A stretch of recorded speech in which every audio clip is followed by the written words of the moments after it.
네, 여러분 안녕하세요. 저희 이제 오늘부터 5회 동안 이제 하프 모의고사 치르게 되는 집중 강의 개강을 했고요. 일단 심심치 않은 사과의 말씀 드리고 싶은 게 저의 예상보다 평균이 조금 낮게 나오고 지금 문항별 정답률을 제가 먼저 자료를 받아서 보고 있거든요. 그래서 여러분들 문제 푸는 게 쉽지 않으셨겠다라는 생각을 하고 일단 퀴즈 문제들 기출 변형 문제랑 또 우리 이제 좀 새로운 문제 또 리트 문제에서도 문제 가져와서 여러분 보여드리고 있는데 또 이제 우리 지금 강의도 많은 것들을 배워가기 위해서 문제 학습하는 거니까요. 여러분 문제 하나하나에 맞고 틀리고에 너무 걱정하지 않으셨으면 좋겠고요. 지금 내 점수가 말도 안 되는 것 같다. 그래서 제가 여러분들이 꼭 확인하실 수 있게 아까 조교님께 문항별 정답률 자료 여러분들도 확인하실 수 있게 요청 드려봤거든요. 그래서 우리가 해야 되는 건 결국 사람들이 어려워하고 이런 문제는 시험장에서는 사실 그런 문제를 틀린다고 해서 합불에 영향을 미칠 건 아니니까요. 내가 문제에 대한 상대적인 변별도 잘 해나갔는지 이런 것들 확인해 주시고요. 그래도 우리 앞선 강의에서 조금 배웠던 내용들이 일부에 있었던 것 같은데 우리 일단 차근차근 같이 이야기해 보도록 하죠. 근데 일단 강의 시작 전에 조금 시간을 내서 OT처럼 우리 이제는 모의고사를 치르게 되니까 이 문제들을 분석하는 방법에 대해서 얘기를 좀 해보면 좋을 것 같아요. 제가 문항별 정답률 자료를 요청드린 데에도 이유가 있겠죠. 그래서 일단 무조건 여러분들은 항상 좀 잘못 생각하는 게 그냥 내 점수가 몇 점이다, 7.5점이다, 65점이다 이런 거에만 집중을 하게 되고 내 등수가 상위 몇 %다 이런 것들을 보게 되는데 물론 우리 학원의 특성상 저쪽 빌보드 차트에 여러분 이름이 붙게 될 거니까 신경을 안 쓸 수는 없겠죠. 근데 그럼에도 불구하고 사실 실제로 학습을 해야 하는 부분은 내 그냥 절대적인 점수나 상대적인 그냥 위치, 전체 점수 20개에 대해서가 아니죠. 그래서 문항별로 정답률을 분석하는 게 가장 중요하다라는 거예요. 그럼 문항별 정답률 분석할 때는 어떻게 하셔야 되냐면 일단 기본적으로 여러분 모의고사 문제를 봤을 때도 정답률 80% 이상의 문제들이 있을 거죠. 80% 이상의 문제라는 건 그냥 대부분의 사람들이 사실 문제가 이상해서가 아니라 문제를 잘 풀어냈다라는 이야기를 해주는 거잖아요. 그렇기 때문에 이런 문제를 내가 뭔가 답을 틀렸다라는 건 분명히 나만 잘못된 사고를 했을 가능성이 굉장히 많죠. 우리는 소위 그런 걸 실수했다라고 말을 하는 문제들이 여기로 들어오게 될 건데 필승 문제에서의 실수는 당연히 우리 실력으로 연결될 수 있기 때문에 이 부분이 사실 가장 여러분들이 유익 있게 봐야 되는 부분이 될 거예요. 그래서 이런 문제들에서 틀리는 개수들은 최대한 줄여내셔야 된다는 거고요. 그 다음에 이제 약간 요 시작 구간을 잡는 건 사람마다 조금 다르긴 하는데 저 같은 경우는 좀 하드한 트레이닝을 위해 한 50%에서 40%대까지를 이제 구간으로 잡긴 했는데 지금 단계에서도 우리 한 50% 이렇게 딱 잡아보죠. 내가 그래도 조금 피스의 상황 판단이 나한테 아직은 좀 과도하다, 이제 힘들다라고 퀴즈 문제가 느껴지고 한다면 한 60 정도로 잡아도 나쁘진 않지만 저는 그래도 이제 퀴즈 문제 새로운 문제들 보는 특성상 조금 낮은 정답률까지 끌어와서 50에서 80 정도의 정답률을 가지고 있는 퀴즈 문제들은 여기 여러분 실전에서 여러분들이 합격을 위해서는 맞아야 되는 문제가 80% 이상 위치하게 되겠죠. 그래서 여기는 모든 문제를 다 안 풀지는 않을 거란 말이에요. 그럼 여기 저 사이에 정답률로 위치하는 문제들은 학습을 통해서 여러분들이 시험 전까지 챙겨가실 수 있도록 무조건 만들어야 되겠죠. 어찌됐든 과반의 수험생들이 그 문제를 풀고 맞췄다라는 거니까 나도 일단 그 안으로 들어가야 하지 않겠어요. 그래서 여러분들 일단 여기는 살짝 조금 여기는 뭘 놓쳤네 이런 것들에 좀 집중을 하는 거라면 여기 있는 문제들은 나는 왜 어렵게 느꼈고 왜 제대로 풀지 못했을까 이런 부분에 조금 더 집중이 되겠죠. 그리고 이제 정답률 50%보다 낮은 문제들은 그래도 여러분 잘 하셔야 돼요. 우리 그런 문제가 생각보다 조금 많이 있는데 정답률 50%보다 낮은 문제들은 틀렸다라는 거에 너무 의미부여를 하지는 말자라는 거죠. 똑같이 내 점수가 65점을 맞았어도 내가 80%대의 막 문제들을 엄청 여러 개 틀리고 여기는 잘 찍고 해서 65점이 나오는 사람과 이런 거는 잘 해결했고 여기서도 나쁘지 않게 처리를 했는데 여기서 운이 하나도 없어서 찍기 하나도 안 통하고 그냥 여기를 싹 날렸으면 그런 사람은 실전에서 나쁜 점수를 맞을 일이 절대 없을 거예요. 그래서 내가 어떤 문제들에서 많이 나가서 이제 점수가 조금 아쉬웠는지 이런 것들을 분석하는 게 훨씬 중요하다라는 거죠. 점수 그냥 절대적인 지표가 말해주지는 않을 거다. 그래서 여기 있는 문제들은 지금 단계에서는 이 문제가 왜 어려운지를 내가 이 정도 많은 사람들이 힘들어했다라는 거니까 내가 이거를 좀 미리 알았으면 좀 시간을 너무 과투자하는 일은 없지 않았을까라든지 왜 사람들한테 공통적으로 어렵다고 느껴지는 이유를 문제 속에서 같이 찾아보는 거죠. 그리고 만약 내가 실력이 조금 더 오르게 돼서 이런 문제를 접근하게 된다면 어떻게 효율적으로 접근하게 될지, 그리고 내가 놓치고 있었던 문제풀이의 아이디어나 접근법들은 어떤 게 있는 건지, 이렇게 해서 조금 고난도 학습으로 넘어가게 되겠죠. 그래서 우린 물론 모든 문제를 다 저랑 같이 살펴볼 거지만 여러분들은, 그래서 저는 보통 이렇게 모의고사 시즌에 모의고사를 치르게 되면 형광펜 들고 보통 개인 성적표를 받게 되거나 하면, 또는 전체 문항별 정답률이 있는데 가면 제가 틀린 문제들 있죠. 제가 틀린 문제들을 형광펜으로 그 1번부터 5번 정답률 다 보이게 쭉 긋는다든지, 전체 정답률과 내가 고른 답의 정답률, 정답의 정답률 나오잖아요. 그거를 비교를 해보는 거예요. 그래서 보통 이런 문제에서도 내가 고른 문제의 정답률이 그래도 생각보다 다수가 함께 고른 거일 수도 있고, 나만 골라낸 정답률일 수도 있잖아요. 매우 소수가 골라낸. 그러니까 만약에 다수가 함께 오답으로 연결됐으면 물론 문제가 아예 뭐 힘들어서 뭐 다 같이 3번을 찍고 이랬을 가능성도 있지만, 생각보다 출제자의 의도 자체, 함정 자체가 투명하게 모든 사람들에게 통했을 수도 있겠다. 이런 원리도 들어있을 수 있으니까요. 여러분들 그런 분석도 철저하게 해주시면 좋을 것 같죠. 그래서 5회 시험이 끝나고 나면 여러분들이 저한테 항상 상담 오세요. 제가 이야기하죠. 상담을 오실 때는 이 5회 모의고사 문항별 정답률에 여러분들 그 틀린 문제들 이런 것들 체크하고 여러분 시험지랑 같이 가지고 오시면 이 이후의 단계에서 어떤 학습을 조금 더 보충하면 좋을지 저랑 같이 좀 구체적으로 논의를 해볼 수 있겠죠. 집중 강의에서부터 이걸 연습하셔야 여러분들 이제 앞으로 제 모의고사뿐만이 아니라 뭐 다양한 모의고사나 전국 모의고사 이런 거 풀 기회도 생길 거고요. 또 1월 달에 오게 될 40문제의 실전 모의고사 강의까지 또 나아가게 될 거잖아요. 그때마다 여러분들이 이제 점수에 연연하는 것이 아니라 당장 보여지는 내가 실력이 올라가고 있는지를 점검하는 용도로 모의고사를 쓴다라고 생각을 해주시면 좋을 것 같죠. 그래서 이 이야기 유념해서 잘 챙겨가 주시고요. 우리 같이 일단 여러분 그 문항별 정답률 자료 아마 이제 올려주실 거라서 그때 아마 다시 보면서 또 여러분 확인해 주시되, 그 전까지는 제가 정답률 또 불러드리면서 저랑 같이 살펴보도록 하죠. 일단 이제 우리 1번부터 이제 보러 가게 될 건데, 그 1번 문제 같은 경우에는 정답률이 70% 정도 나오고 있어요. 일단 가장 오답으로 많이 갔던 건 이제 2번인 거죠. 사실 이제 이게 2번을 제가 이게 처음에 프리테스트 했을 때도 이게 예년 이제 구작 모의고사잖아요. 그러니까 그런 피드백을 받았었어요. 이게 의견을 들어야 한다라는 것 자체가 의무로 들어온다면 의견을 왜 듣겠어요? 반영하려고 찍으신 분들, 2번으로 답을 가져가신 분들은 의견을 듣는 것은 반영하기 위해서 듣는 것이 아닌가요? 라고 이제 질문을 한 거죠. 그래서 제가 그걸 가지고 이제 또 법을 전공하는 친구에게 쪼르르 달려가서 이제 물어봤어요. 근데 사실 의견을 들어야 한다고 했을 때 의견을 굳이 반영하지 않았다고 하더라도 법을 지키지 않은 것이 되지는 않는다. 그러니까 의견을 듣고자 하는 건 일단 뭔가 일종의 절차적인 측면이죠. 그래서 의견을 들었지만 그게 꼭 반영의 의무로 연결되는 것은 아닐 수 있다. 대신 의견을 아예 듣지도 않는 건 고려도 안 하겠다라는 거니까 맥락이 조금 다르다라는 거예요. 그래서 의견을 들어야 한다와 반영해야 한다. 글자가 다르다면 다른 데엔 일부 이유가 있지 않을까. 내가 그걸 추론하는 과정에서 어떻게 보면 나의 해석이 들어갔던 거잖아요. 그래서 2번은 좀 그래도 많은 사람들이 실제 모의고사 출제가 됐을 때도 2번으로 또 이제 오답이 갔었던 부분이니까요. 너무 걱정하진 않으시되 그런 의도가 담겨 있었다라는 거 알고 가주시면 좋을 것 같고요. 그래서 아마 2번으로 가신 분들이 있어서 이제 4번까지 가지 못하셨던 거겠죠. 그래서 4번 아마 정오 판단 해주신다면 어렵지 않게 답 도출할 수 있었을 거고요. 또 본문의 근거들 다 정확하게 매칭해서 찾아갈 수 있게 만들어놨고, 또 출제자의 의도 뭐겠어요? 우리 중간에 이 대표자의 이름 표시하는 3번 선지가 사실 좀 되게 의도하고 만든 함정 선지죠.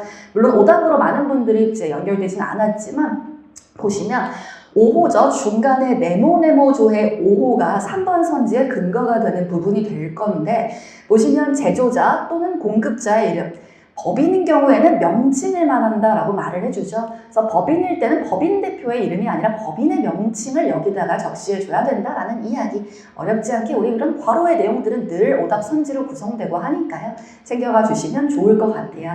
그래서 일치부한 문제는 조금 빠르게 넘어가 보도록 하죠. 그 다음에 이제 2번 문제는 제가 요거 퀴즈 특강 할 때도 이제 2008년도 문제랑 같이 또 이제 설명을 하고 했었던 내용인데, 여러분이 생각보다 조금 선입견을 갖고 있는 경우가 많죠. 국경일이면 무조건 공휴일일 거다. 이런 식의 판단들을 할 때가 많고요. 현충일 같은 날짜는 분명히 쉰단 말이에요. 쉬는 법정 공휴일 빨간 날 같은데 그럼 국경일 아니야? 뭔가 나라의 무언가를 뭔가 기리고 기념하는 날이잖아 라고 생각할 수 있는 거죠. 그래서 우리는 어떤 개념들이 다 다르다라는 걸 꼭 구분하셨으면 좋겠냐면 국경일 그리고 공휴일, 기념일 이것들은 일종의 포함 관계가 있을 수 있지만 절대로 개념상 같은 건 아니다라는 거예요. 그래서 지문을 통해서 한번 문제를 풀어야 크게 와닿지 않을까라는 생각이 들었고요. 그래서 여러분 꼭 하셨으면 좋겠는 건 우리나라의 5대 국경일은 기억하고 가주셔야 되겠죠.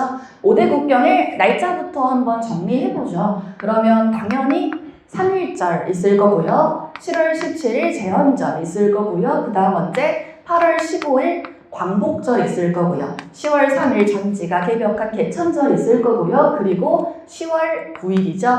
한글날 있을 거다라는 이야기 했었어요. 우리나라의 5대 국경일이에요. 5대 국경일 이제 헌법 하다 보면 조금씩 익숙해지고 할 건데 여기서 뭐 7월 17일은 무엇이지만 우리나라의 국경일이지만 뭐가 아니다? 법정 공휴일이 아니다라는 거. 그리고 이제 헷갈리는 건 막 10월 9일 같은 건 한글날은 공휴일이 됐다가 국경일이 됐다 안 됐다 했던 적이 있었기 때문에 우리가 이제 뭐 옛날의 기억을 가지고 있는 분들이 있다면 그런 게 좀 헷갈릴 수도 있지만 지금 현재 상황 속에서 이렇게 5대 국경을 알아두시고요. 무조건 빨간 날인 것 아니다. 그리고 여기 제가 적어드렸지만 현충일 같은 건 국경일에 들어가진 않아요. 보통 기념일이라고 표현을 하게 되죠. 하지만 빨간 날로 쉬는 날이다. 그래서 한번 그래도 우리 이런 거 상황 판단스러운 내용들이니까 정리해 줄 거고요. 왜 제가 이 문제를 퀴즈 특강 때 요 이야기를 했었냐면 2008년도 되게 오래된 문제였지만 요일을 계산하는 문제에서 우리나라에 이제 뭐 국경일 중에 이제 쉬는 날은 언제가 있다라고 말을 해주면서 지금 보여지는 달력은 15일이 일요일이 아닌데 빨간 날이야 라고 말을 해줘요. 그럼 우리가 상식으로 8월 15일이 언제다? 빨간 날이다 라는 걸 알아야 문제를 풀게 시켜놨어요. 물론 뭐 3.1절 이런 거에 너무 당연히 날짜가 나와 있고 우리는 너무 당연하게 광복절이 8월 15일이라는 걸 알고 있지만 어찌됐든 상식으로 썼다라는 거잖아요.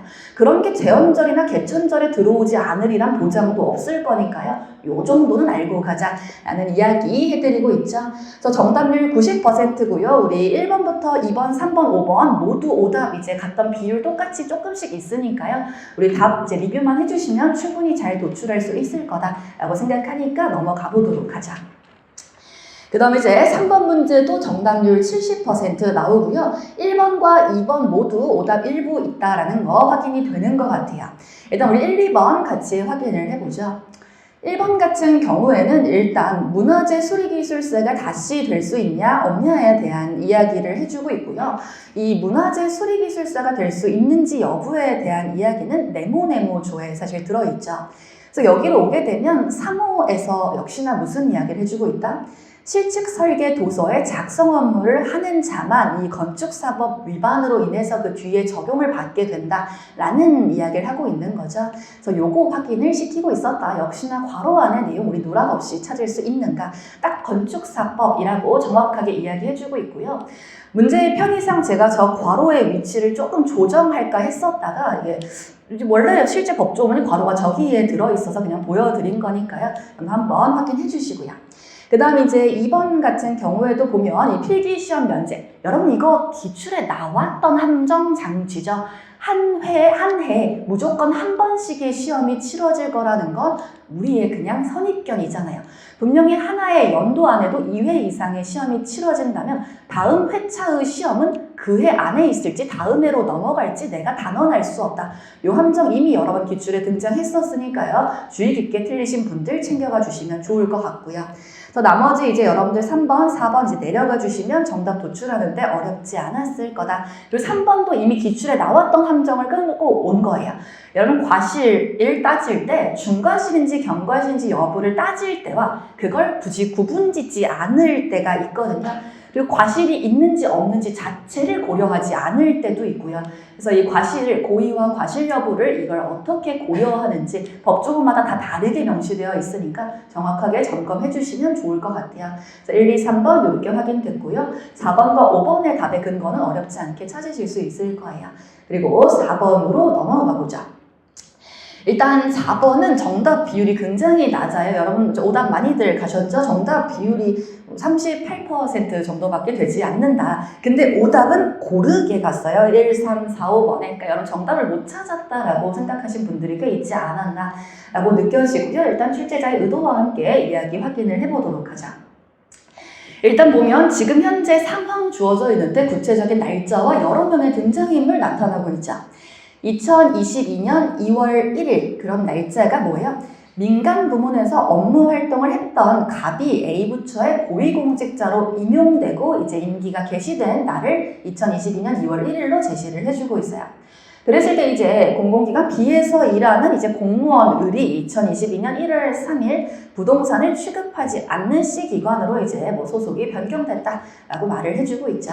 그래서 1번을 보러 갔더니 특정 날짜를 말해줘요. 18년 1월 31일 민간 부문에서 퇴직을 했다면 업무활동 내역을 제출하지 않아도 된다. 기출이 이렇게 표현 자주 쓰죠. 이거 어디서 이야기해주고 있는 거예요. 네모네모조 1항 와주시면 우리는 고위공직자가 그 직위에 임용되거나 임기를 개시하기 전 3년 이내 민간 부문에서 업무활동을 한 경우 의무가 있다. 그럼 여기에 명시가 되지 않고 있다면 제출이 의무로 보기는 어렵다라는 거죠. 그래서 2018년은 분명히 2022년 2월 1일을 기준으로 3년보다는 여유 있게 전으로 들어가게 되겠죠. 그래서 1번 근거 확인할 수 있고요. 2번은 날짜, 우리 조금 제가 원래 이게 모의고사에 처음 출제됐을 때는 3월 1일이 날짜 오답 선지로 구성되어 있었는데 제가 3월 2일로 날짜를 바꿨어요. 조금 더 난이도를 높인 거죠. 정확한 날짜 계산 해달라고. 왜냐면 이 문제는 발문에서부터 여러분들한테 뭐라고 해요? 날짜 계산할 때 일자로 계산하면 초일 산입하지 말라고 이야기해주고 있죠. 그럼 우리는 며칠째 되는 날이 아니라 며칠 뒤의 날로 가주셔야 된다라는 이야기하고 있는 거예요. 그럼 이제 보시면 활동 내역 제출하는 이야기 해주고 있는데 결국 이거 날짜 얼만큼인지 살펴보시면 3월 언제까지요? 2022년 2월 1일부터 해서 우리 확인할 때 어디로 가요? 30일을 갈 건데 초일을 산입하지 않고 갈 거잖아요. 근데 만약에 좀 헷갈린다라고 하고 이게 2월이랑 3월은 2월의 말일이 28일까지밖에 없기 때문에 헷갈린다고 하면 그냥 날짜 자체를 절대적으로 세면 돼요. 그럼 2월 1일부터니까 2월 1일을 카운트 안 하면 2월 달에는 날짜가 언제까지 있어요? 2월은 1일이니까 2월 2일부터 확인을 하자. 그럼 2월 28일까지 요거 총 며칠? 27일이겠죠? 그럼 3일 더 있으려면 3월에서 3일 채워주시면 되는 거잖아요. 그럼 3월 3일까지겠죠? 그래서 정확하게 날짜 계산하는 거 연습하자. 우리 기출문제 법제사법위원회 나오고 했다. 막 7월 29일까지 제출하고 하는 최신 기출문제도 어쨌든 아주 정확하게 날짜 계산 요구하는 선지들 분명히 들어있었잖아요. 그래서 이렇게 확인하고 또 일반적인 일치부합 문제에서도 5월 5일, 5월 6일 뭐 추나, 뭐 망동, 하지 나왔던 문제에서도 하루 차이로 오답 선지를 구성해요. 그래서 우리 기출에서도 이미 좀 엄밀한 계산을 시키고자 의도한다면 하루 차이로도 오답을 내곤 한다라는 거. 그래서 2번으로 확인 잘 해주시면 좋을 것 같아요.